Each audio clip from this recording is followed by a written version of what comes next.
Наместо специјалистите да работат како матични, можат дел од вкупно 150 гинеколози од примарното здравство 2 дена неделно да одат во градовите каде што има недостаток и да ја дадат неопходната здравствена заштита на пациентките. Ова е само еден од предлозите на Сдруженијата на матични гинеколози за решавање на проблемот со недостатокот на лекари во одредени региони во државата.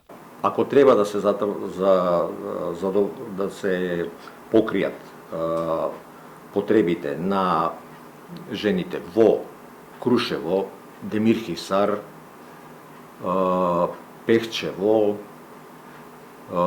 Македонски Брод, ние имаме доволен број на матични гинеколози кои што веќе работат во Прилеп, во Битола, во Штип, кои што ден или два во неделата можат многу лесно да ги покријат тие потреби. Според доктор Филиповски, постои веројатност министерот Филипче да не добил одлуки и согласности за најавените мерки, ниту од лекарската комора, а ниту од болниците што треба да позајмуваат специјалисти за да вршат секојдневни прегледи и контроли.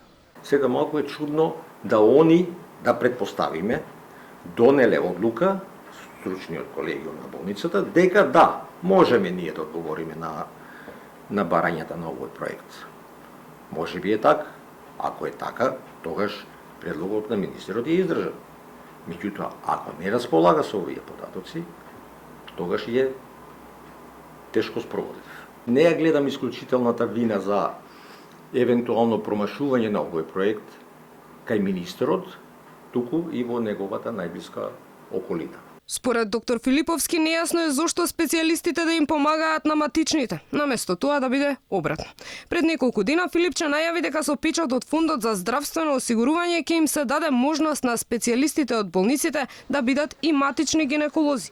Од Сдруженијата апелираат властите да имаат слух за оние кои директно преку практична работа се соочуваат со низа проблеми, да се информираат за најдобрите решенија, како и да ги анализираат барањата и предлозите за намалување на одливот на бели мантили од земјава, оти за разлика од сегашните, нивните би можеле да вродат со плод.